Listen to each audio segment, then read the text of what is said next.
I've got about 9 years left to work, and I hope every day of it's in Spring Creek. I love those people so much.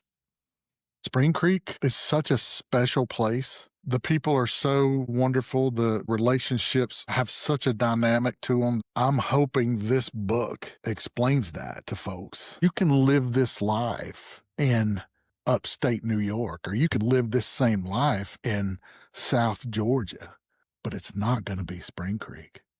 I became Spring Creek's UPS driver in 2019. There was a driver who had been out there for several years who went out with shoulder surgery.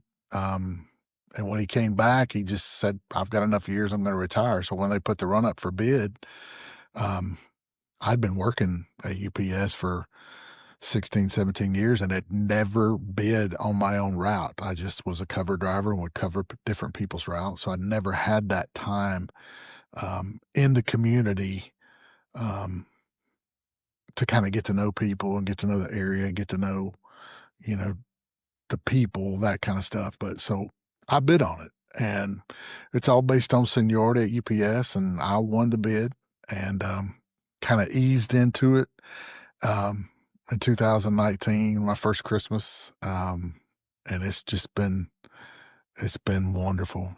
It's been a wonderful, wonderful place to do my job.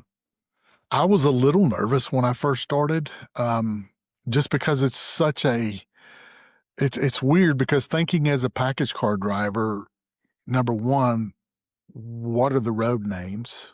Where does this package go? Where is that road? All right, now I've found the road. Where is the number?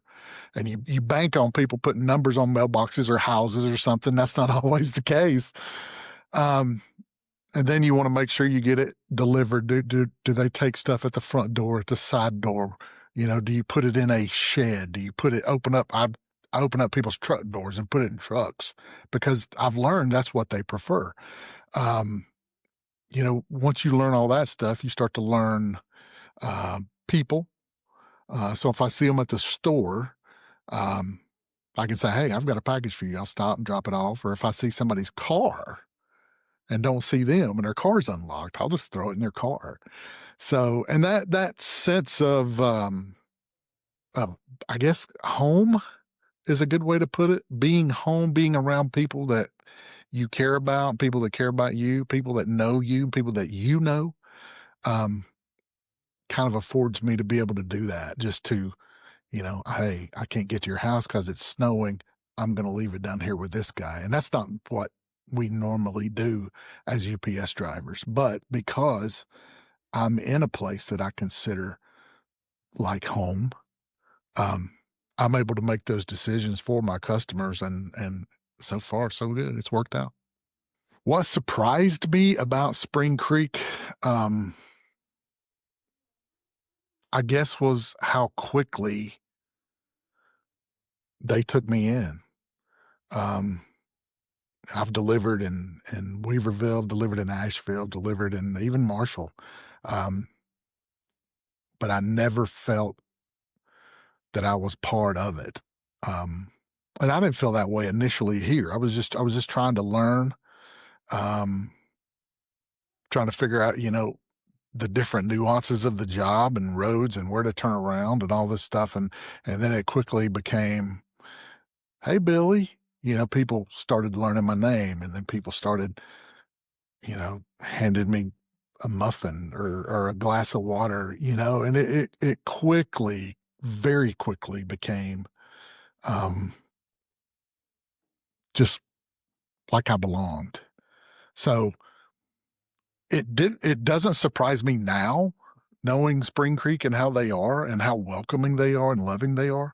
But I think at first, that's the first thing that did surprise me about it is how quickly, um, I felt like I became part of the crew, part of the family. After Helene was a trying time. And you have to understand, when I first took the route, we had COVID like immediately after that. So we had just gotten through all the crazy germs. I don't want to handle your board type signature stuff. So we'd just gotten past that, it seemed, when Helene hit. And it devastated the area so much. Um,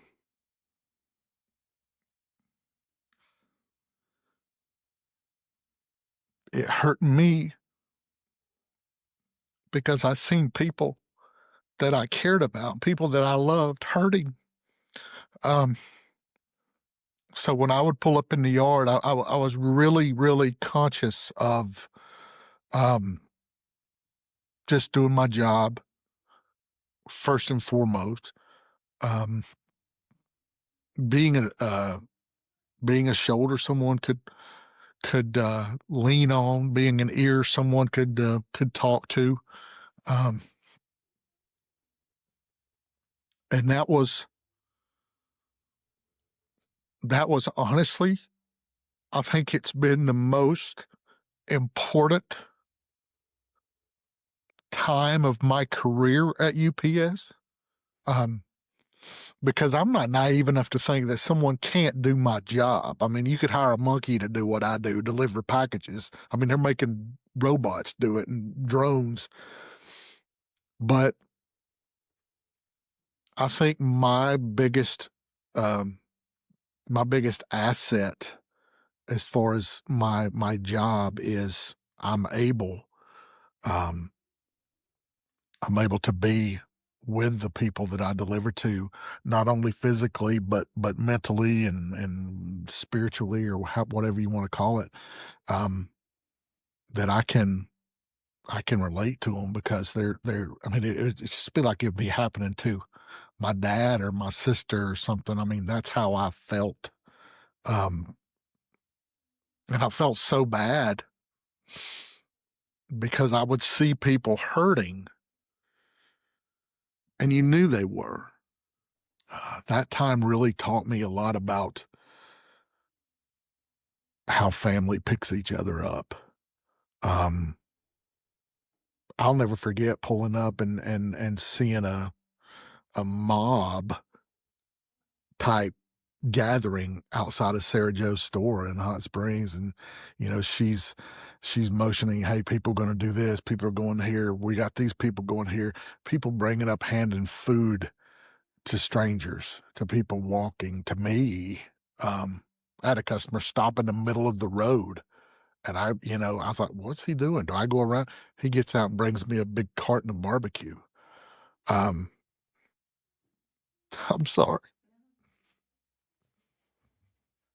And that's what I love so much about the community because the people were happy to get their stuff.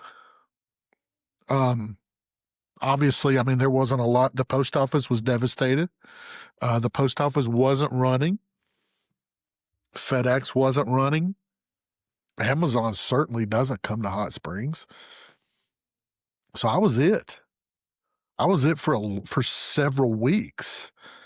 So I was really careful about making sure I got stuff to the people. But I would pull up into their driveways and their first question was, "Oh, that's great. I need my stuff. What is this?" It was, "Do you have any trees on your house? Have you got power? Do you guys need food? Do you guys need water?"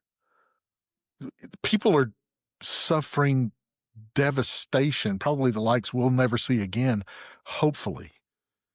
And they were concerned about me. Um,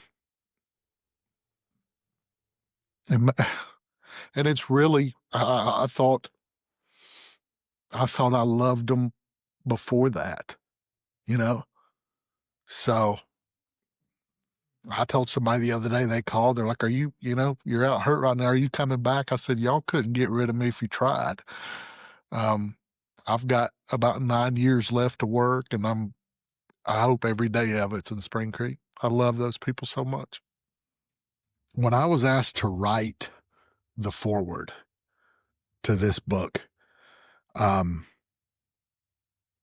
first off, I was honored. It was kind of a sobering thing because you don't want to say something and not say enough, or you don't want to say too much, or you don't want it to be cheesy. So my first thought was, I want to I want to write something that really does this and does that. And I had a big thing, all I wanted to say. And then I've learned that in writing, some of my blogs on Facebook or whatever, I do it like orally, like into my phone, and then I read it because I've learned that when I talk it instead of writing it, it's a lot more heartfelt. Um, so when I started this, I started with one thing in mind, like, hey, what's the book about? Let me know before I do all this. What are y'all looking for? That kind of stuff. And then it turned into something completely different. It turned into just how am I going to describe my love affair with this community and what words would I want to read if I open up a book and if I want to say, hey, that guy knows the community, that guy loves the community.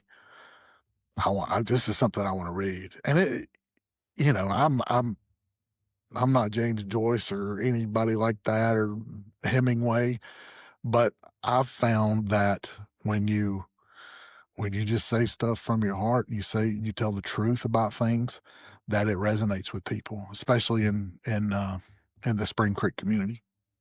The thing about Spring Creek, is such a special place. Um, Obviously, I'm not from there, but like this T-shirt says, I got there as quick as I could.